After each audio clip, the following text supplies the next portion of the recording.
I'll leave it to my old pals Jim and John and George to pick absolutely the perfect person. There's no one I'd rather be brought here to this podium by than Ray LaHood.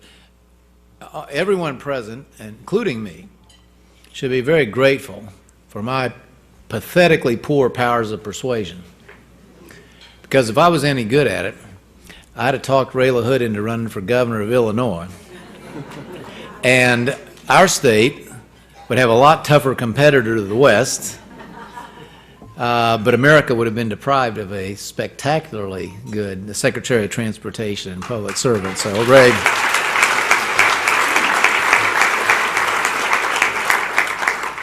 we're all lucky that I wasn't able to talk you into that. You'd have been as great in that job as you have been in all the other capacities in which you've served America, and we're just immensely grateful to you.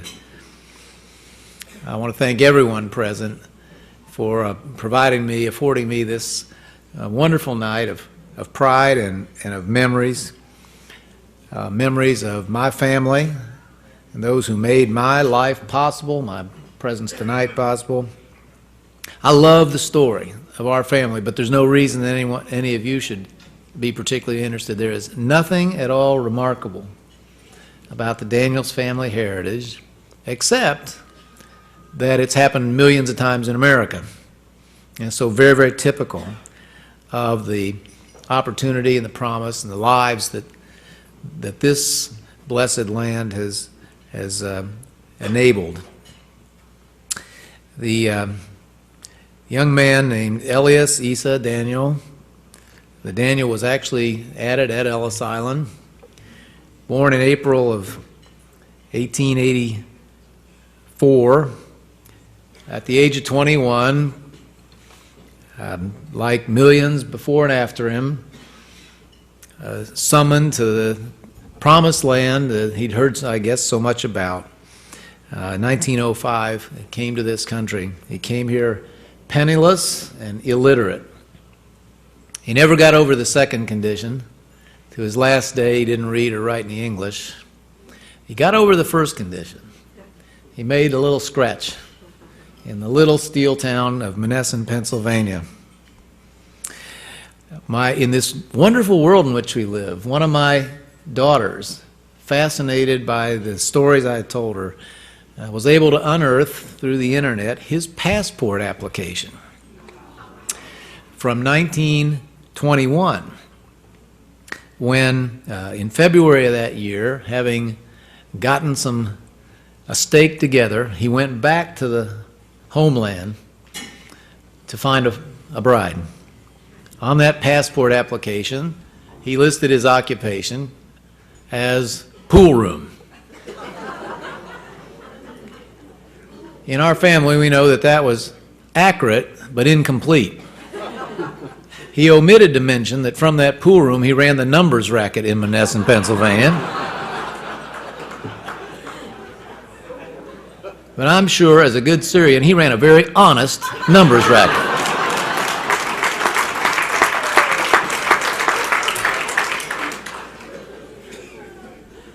So with the money he'd put together, he went back and he found the most beautiful young woman, younger woman, not that unusual, Hannah Afifi Daniels, as she became. And my daughters, in the most precious Father's Day present I ever received, snuck out during a family trip to Ellis Island and got the passenger manifest of Elias Issa Daniels and Hannah Afifi Daniel coming to the New World, coming to America, and a picture of the Olympic, the ship on which they arrived. It's a treasured possession that hangs on the wall of my den. Hannah didn't live very long.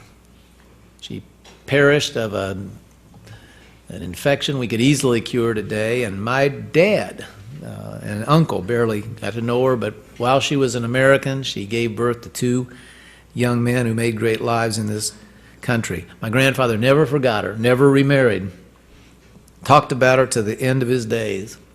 But he never forgot Syria either. He and some of my great aunts endowed and funded a hospital, which is still there in the little village of Al-Khalatiyah.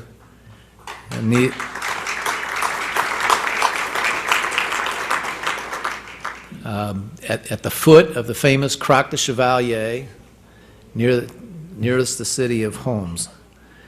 And it is there to this day, and my wife and I intend to be its benefactors in the next generation. But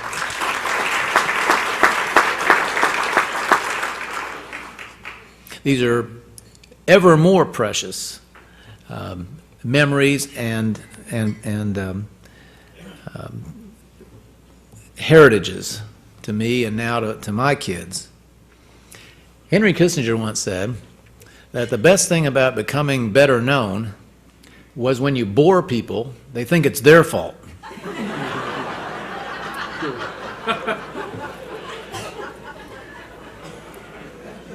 I've discovered in the last few months another real advantage of becoming a little better known.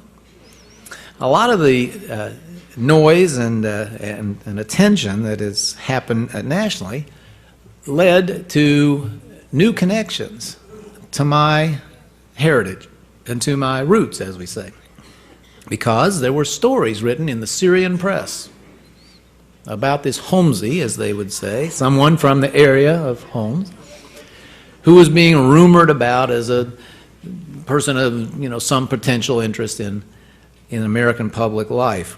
And this led to two new correspondents. I got emails from people there who had seen this story and found a way to reach me. And it's been a great matter to me. I have new pictures, I have new information about the village, potentially some connections to distant family members that we didn't have before.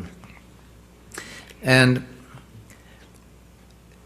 recently, however, these new connections have taken on a different and somewhat ominous tone, because as we know, there have been the same stirrings, the same yearning for freedom that is burst loose elsewhere in the Middle East has come to Syria. And I have now been sending emails, not merely inquiring about family connections and about developments in the village, but to make sure everybody's all right and to make sure that everyone is safe.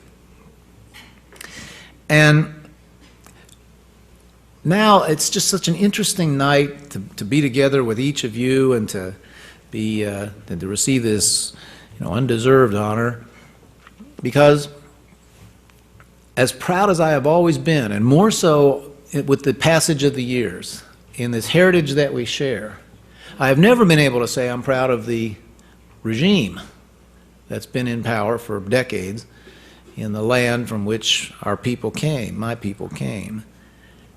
But now I am so proud that brave Syrians have stepped forward, as their Egyptian and Tunisian and other counterparts have, and against apparently brutal threats and repression, have stood up for the right to dream and to live free and to try to pursue better lives for themselves.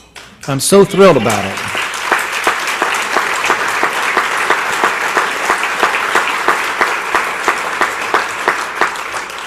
And I'm just moved to say that the timing of tonight's dinner is just so fortuitous, feels this way to me, because does it stretch a point to say that the same dreams and the same hopes and the same determination to make a great life for oneself that brought Elias Isa Daniels to this country, of which he knew nothing, whose language he did not speak, is alive now in that part of the world and may have a chance to bring the same sort of wonderful opportunities that he made possible for my father and ultimately for me.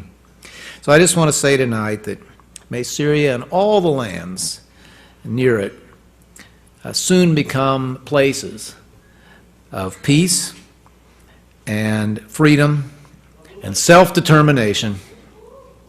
And may this land that has blessed every one of us so richly continue to be an example and a welcoming home to any who seek to pursue those same dreams for themselves. I thank you for this honor and the opportunity to be with each of you.